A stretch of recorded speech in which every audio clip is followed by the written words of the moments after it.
Hey everybody, welcome back to the Pleb Underground, the signal without the slop. Let's take a look at the stories we are going to be covering today. You guys enjoying the roller coaster? Enjoying the ride? Up, down? It's a good time in Bitcoin, huh? A whole bunch of people think this is totally bear market action. A bunch of other people think this is totally bull market action. And a bunch of us are just trying not to get wrecked. Anyways, the stories we are going to be covering today. Steak and Shake, right? Offering their employees salaries to be paid in Bitcoin. We've got another rainbow chart. We've got some demoralizing Bitcoin chop, but we also have possibly was this the beginnings of the Santa Claus rally? What we started to see yesterday. Anyways, we're going to dive into that. Eternal paper Bitcoin, that's right. Norway is backing Metaplanet's proposal, and for some reason, people are super excited about this and think that it's ultra bullish and that it actually means something. Yeah, well, you know, we're the channel that's actually going to tell you the truth about that. And the Jade Vulnerability, that's right. You may have seen the post yesterday from NVK regarding that. We're going to dive into this because, of course, it always seems like it's so much worse. And the people who want to sell you the fear, the fear porn, right? They're going to just tell you about how incredibly insecure the product is and how you can get hacked and blah, blah, blah. But really, nobody actually pays attention to what the real chances are of those things taking place and what things have to, or we'll say, what steps have to occur in order to end up in that situation where your device is being compromised. And of course, we're gonna cover that. It's gonna be much less hyperbole than you're used to from somebody selling a product. However, at least you'll have an accurate idea of what it really takes for somebody to go and hack you through your Jade hardware wallet with an older firmware. And of course, guys, I'm going to remind everybody about Samourai, right? So tomorrow's the big day. Supposedly, Trump made comments saying that he would possibly do something, but who knows, you know, from what we've seen. You know, Trump's a businessman, and apparently businessmen only work when you grease the palms. If you don't grease the palms, the wheels don't turn and all that stuff. Anyways, that's just my opinion. Guys, you know the deal. Going to give a shout out to the Pleb Underground sponsor, Archimedes Emporium. And then we're going to be right back to dive into all these stories. Let's frickin' do it. Pleb Underground is sponsored by Archimedes Emporium. Discover the pinnacle of precision engineering, starting with their Bitcoin logo wall clock, meticulously machined in Maine from a solid block of aerospace-grade aluminum, ensuring unparalleled durability and performance. Experience the difference of a product made without compromise. Head on over to Archimedes Emporium. Okay, that's right. The numbers are brought to you by Time Chain Stats. It's taken me a little while to get this all back together, but here we are. So currently the Bitcoin price, 86,376. It's bouncing around. And the block height is 928,435. And for me, the lightning capacity, which is extremely important, 5,349. I know it seems flat, but the point is it's not going down. So I'll take that as bullish. Guys, was this it? Was this our Santa Claus rally? Hey, J-Dub, good morning. Good morning. All right. Yeah, was this our Santa Claus rally? Gosh, I hope not. I really hope that this was not it. A lot of people got excited yesterday, me included. And within a half an hour, I was no longer excited anymore. But it's okay. Speaking to some people, right? Some people are saying that this is some bear market activity, right? You only see these BARTs and these kind of moves in bear markets. However, I do recall this type of activity going up to 20K back in 2017, 2018. Does that really mean anything? Who knows? Who knows? But either way, we're making some really interesting patterns, and I think that that's pretty funny stuff. All right, guys, this guy is back. David, you know what? I'm starting to really like this account. He's really honing in on like this hopium, and it's like he's pressing so hard on this, right? That there is so much conviction behind this. It's going to be pretty epic if it's all wrong, right? Anyways, all right, guys, let's dive into it. So just remember, tomorrow's the start of the big coil unwinding. Where do we go? what happens? Let's do it. The Great Compression, a tale of two realities. The 118K power law magnet is pulling, but a gamma headlock. Wasn't yesterday a gamma trap? Now it's a gamma headlock. It doesn't matter. Either way, reading this makes me feel smart. Is currently holding it back. Number one, the sovereign trend, the macro. For over a decade, Bitcoin has lived with the power law corridor. Yes. And we're going to take a look at the rainbow charts and all that good stuff. Looking at the log chart, the trajectory is unmistakable. The relentless climb guided by a trend value line currently sits at 118K. All right. I'm picking up what you're putting down, bro. I'm picking it up. Let's see. How are you going to convince me about this? The invisible ceiling. Okay, that sounds good. The enhanced gamma. All right, hold on a second. So we've got the what do we got over here? We've got that gamma headlock. Yesterday we had the gamma trap. Now we have enhanced gamma. Just liking all of this. Monitor reveals why the price isn't simply teleporting to 118K. We are witnessing a negative gamma regime. Okay, negative gamma regime. The looming pin release. This is what I've been waiting for. The story climax is set for December 19th, tomorrow. Tomorrow's phase one, guys. Tomorrow's phase one. And then on the 26th, the Band-Aid comes off. And it's moon time, or almost moon time. So there we go. On the 19th, we've got 18.2% of all gamma expires in just 2 days. All right, that seems to matter. On the 26th, a major 45.4% of total gamma unwinds. Yeah, that's right, Rourke. Gamma. I mean, this is good stuff. For some reason, it makes me think of Seinfeld and that episode where George Costanza ends up getting the nickname Gammy. Anyways, that's nothing to do with any of this. So currently, the market is pinned at to the 85K strike. Dealers are incentivized to keep the price at this level. Really? Are they? Why? There's no real reason, right? This is, made it up. There's my source. Anyways, to maximize the decay of the option premiums, I mean, why not hold it down to 82K? Why not 80? Wouldn't that speed up the decay? Isn't that more decay? Anyways, at these dates approach, the pins are pulled. This is the pin release schedule. Once these hedges unwind, the coil seen in the power law chart will likely slap, leading to a period of expansion. That's right, guys. So here you go. The summary of all this. Bitcoin is fundamentally undervalued. Yes, we know we're hodlers. We know it's undervalued. To its historical power law, 85K versus 118, but it's trapped in the gamma. Now it's the BJJ headlock. We're not even going to try to pretend what that BJJ stands for. The support, 85K, major put wall. The resistance, 90K, the gamma flip. Then the catalyst, December 26th expiry. But wait a second. In the same post, the catalyst was at 19K. December 19th. Well, which one is it?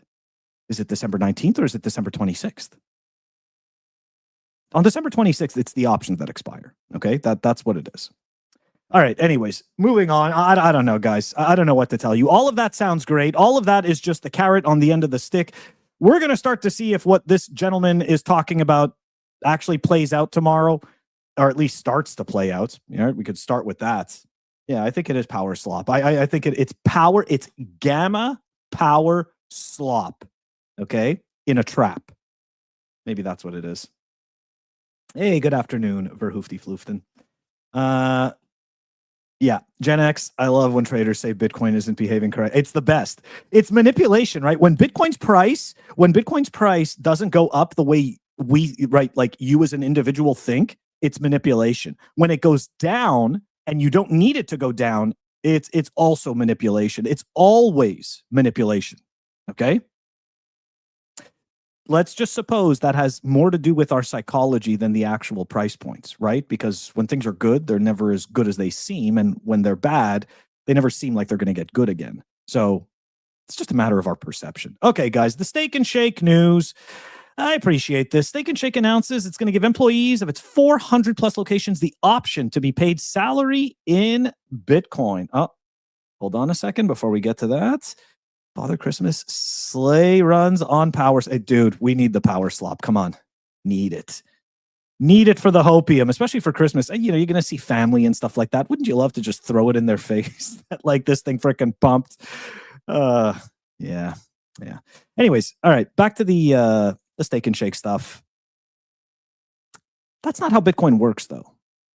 It's just not how it works, right? I get it, right? They're supposed to show you that an employee is getting paid in Bitcoin. Like, it's like, why not just show a fake bank deposit or something like that, or I don't know, but that just, yeah, exactly, Rourke. Nailed it right there. Imagine blaming the casino for manipulation. There's no crying in the casino, guys. Nobody cares that you're crying in the casino, okay? Nobody cares. But yeah, that's I don't know. I think they could have done better with this, right? I would have rather seen some different picture than this random dude holding this fake Bitcoin coin, handing it to an employee. She needs the real Bitcoin. They both do, okay? They don't need this phoniness. Anyways, all right. But good stuff, Steak and Shake. Good stuff. The demoralizing chop. I mean, look, in all fairness, the demoralizing chop did give us this, right? Gave us our little Christmas tree on Monday or Tuesday, whatever that was. I don't even know what day of the week it is anymore. Doesn't even make a difference.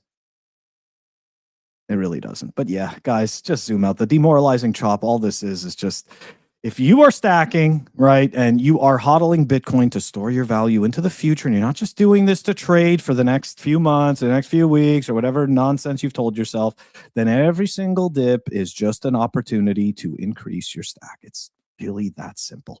But yeah, this is a solid chart here from Joe Consorti, illustrating this kind of like choppy, flat momentum. And people could even argue that the whole last year was sideways chop. Don't forget, December 2024, average Bitcoin price, 94.3K. We are currently sitting at 85.9. It's like we did nothing. Time is a flat circle. Okay, there you go. What you wanted to see, the rainbow charts. That's right, guys. We are failing we're failing the power law. We're failing the rainbow chart. But look, there's hope.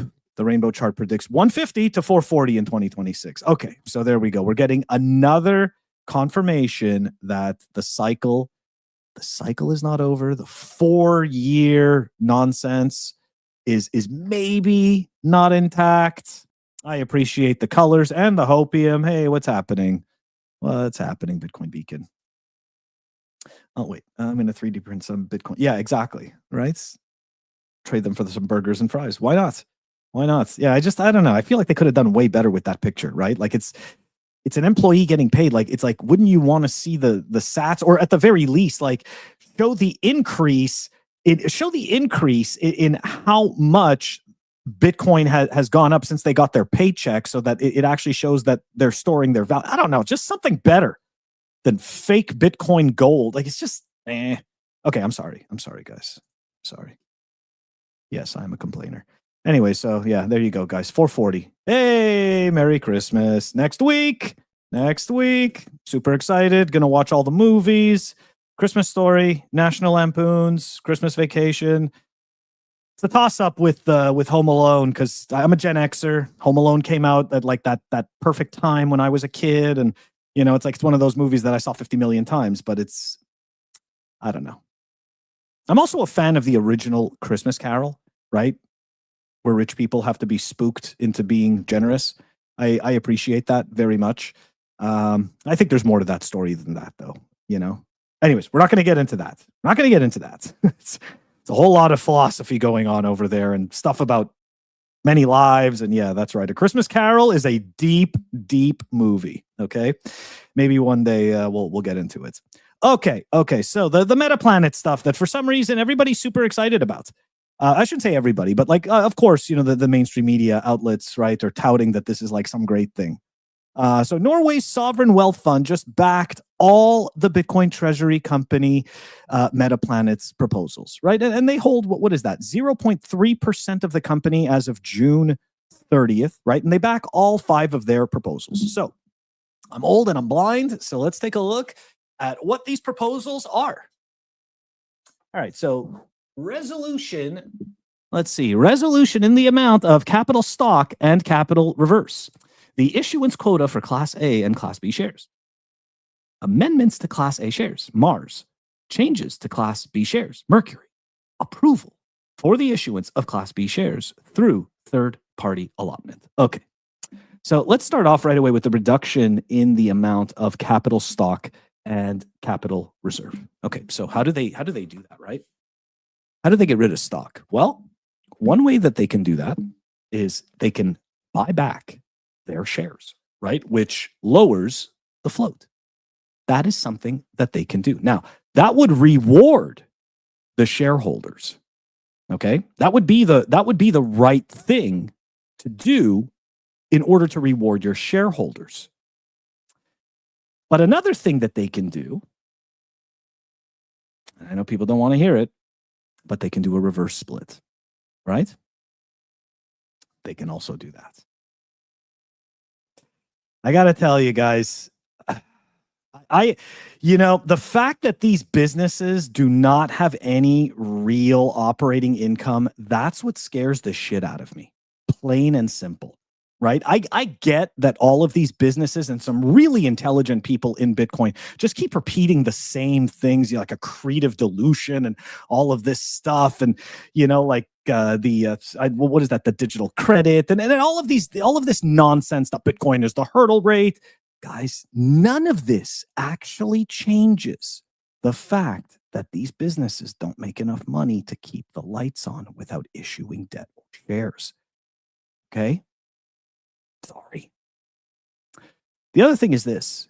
Regardless of whether Norway supports or does not support their proposals, it doesn't make a difference. It's a board of directors. It's shareholders. Shareholders can put forth new proposals. Boards of directors can decide which I shouldn't say that they get to decide which proposals, but they do get to give their opinion when you vote on your shares, which direction you should vote. So if the board of directors doesn't agree with the proposal, they can put on the ballot that we don't support this or we think that you should vote against it. Right? Whereas the little peon shareholder that's asking for the proposal, they don't have that power.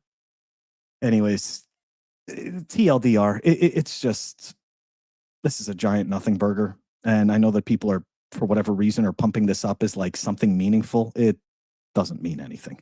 Okay? Once you start to see these businesses actually make real money so that they're not just going to disappear, okay, then I'll start to take them seriously. But until then, these are all, to me, this is all just a giant circus.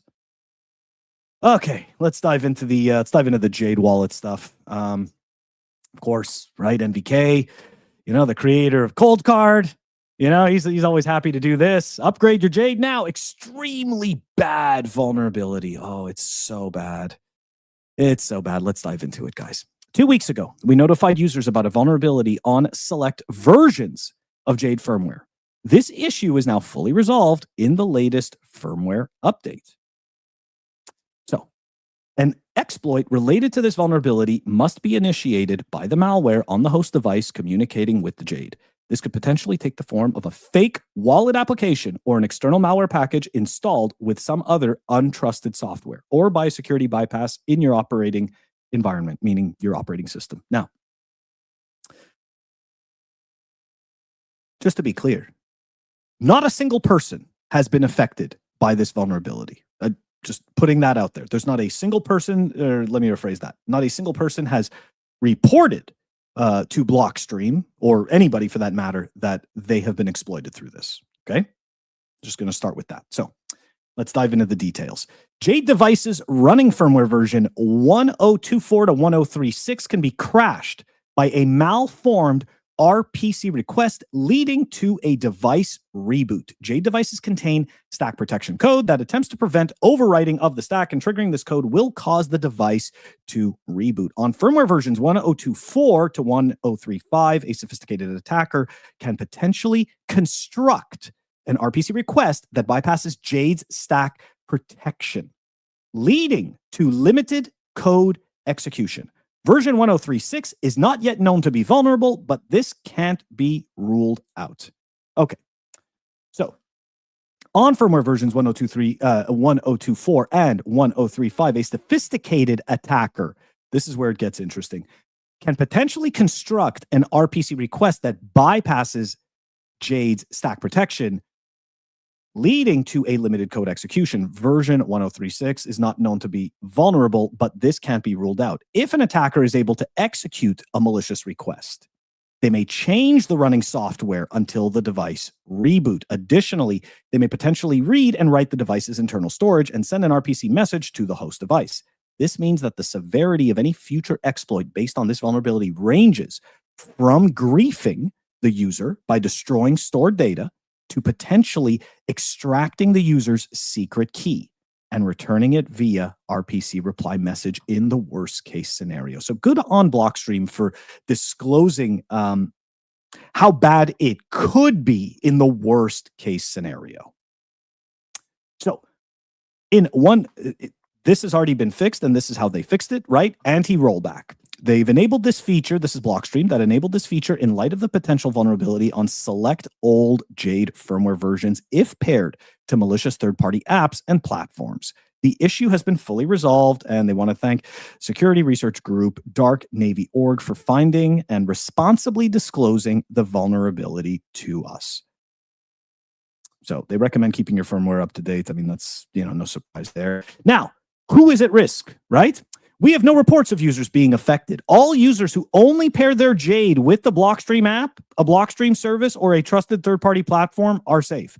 Our analysis shows that users on firmware 1036 are not vulnerable. However, all users should update to 1038 to eliminate the possibility of being affected through phishing emails or fake websites, tricking users into downgrading.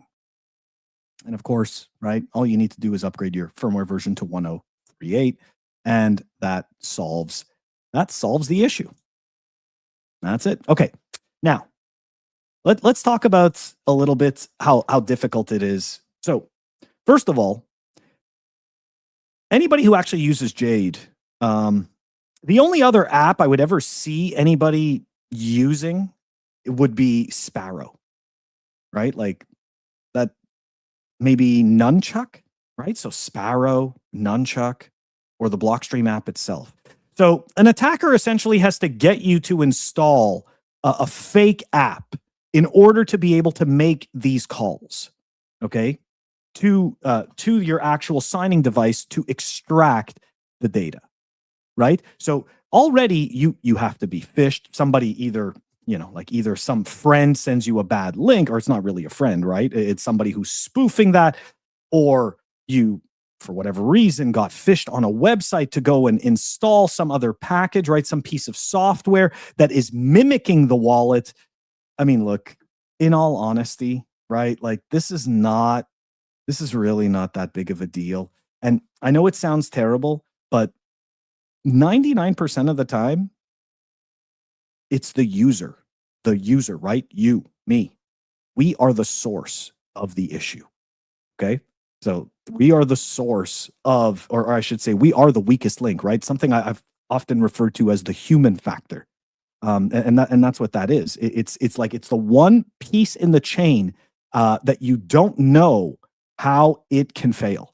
And it is the user, right? So look, guys, if you actually installed the app from Blockstream, okay, and you upgraded your firmware, there's almost no chance of anything actually happening. And of course, people are going to sit there and they're going to sit there and say to you, well, you could just use this other device and completely avoid that. Yeah, you could. But guess what? Not everybody wants to use the same device. Some people genuinely don't like, the Trezor, or they don't like cold cards, right? Maybe, believe it or not, there's some people who don't give a shit for the fact that Cold Card doesn't have an app that you can pair that's made by them, right? Some people actually like a better user experience. Now, it's not to say that it's safer, because it is not. There are trade-offs in every one of these scenarios. You just need to understand what works for you, and you need to understand what trade-offs you are opting for. That's simple. Anyways, Yeah, exactly. Exactly, man. More people lose Bitcoin because of our own ineptitude. Yeah, it is. It really, really is. And I can honestly say, in every situation that I have lost Bitcoin, it has been my fault. It wasn't somebody else who scammed me. Okay. I scammed myself. Now, most people will not. You know what? It's about taking personal responsibility, right? You got to recognize when it was you that scammed yourself. Like something sounded too good to be true and then you went for it. Guess what? That's not the salesman's fault. That's your fault. Okay? Because in your head you already knew it was too good to be true, but you the FOMO, the hope it isn't. Anyways, yeah. The Jade stuff is not that bad. Okay. All right, let's continue on here, guys. It is that's right, guys. So tomorrow, if nothing happens, right? If nothing happens, unfortunately, Bill and Keone are going to be going to jail. So here's a post from Ross. So keep in mind, last week Ross joined a Twitter space, vocally giving his support for Keone and Bill, and to pardon Samourai. And now yesterday he put out this post, right? These men created tools for freedom and financial independence. They wrote code and ran businesses just like Ross, okay? They are good people. They were rewarded with federal prison sentences. And yeah, here's the names, right? Keone, William, Ian Freeman, Roman, and these guys are from the Tornado Cash. These are the Tornado Cash people. Yeah, free the crypto prisoners. I can't disagree. Yeah, TK. I just wasn't sure, but I appreciate it, dude. Yeah, I don't know. It's showing. Yeah, it's weird. Either way, man. No worries. I appreciate it. I kind of figured it was you because of the logo. But look, guys. Again, one last time. We're gonna see what happens. Hopefully, something amazing happens throughout today. While I'm doing the show, maybe something amazing is happening right now, and I'm not even aware of it. But look, if you haven't already, please, you can sign. It's totally free. You can just sign the petition, right? And if you feel so inclined, you can also donate to help them out. The links are in the show notes as they've been all week. Guys, that's going to do it for us for today. So tomorrow I'm not doing the news. Tomorrow, I am going to have Coin Join Chris, right? He's the founder of Seedor, right? And he makes those awesome seed plates with the awesome hammers and all the good stuff. Last time I had him on the show was I think it was like a year ago, maybe 2 years ago. So yeah, it's going to be nice to catch up with him. I find him super entertaining. He always makes these great videos, and he's such a fantastic troll. So I figured, you know what? Let's have Chris back, and let's have some laughs together. And he also has some base takes. Anyways, guys, have a great rest of the day. And I'm going to catch you all tomorrow. Oh, wait. Got more comments. What's happening? Yeah, exactly. Some people don't use cold card because they don't like NVK. Look, I have a cold card. I use a cold card. But guess what? I also have a Trezor. I also have a Jade. I also have got one of these things, the 21, right? Most people never even saw this thing. I just like to try out. I'm a geek, right? I'm a geek at heart. My background is in network administration, and new hardware comes out, I like to try it as much as I can, right? And I think it's super fun. And that way it lets me know, right? It lets me build conviction in my own ideas, right? Rather than having to go and listen to somebody else, that's going to tell me what I need to think, right? It's like, no, I can go and test this stuff out myself, see what the user experience is like for myself, and make my own decision. Anyways, yeah, guys, have a great rest of the day. I'll see you tomorrow. Take it easy.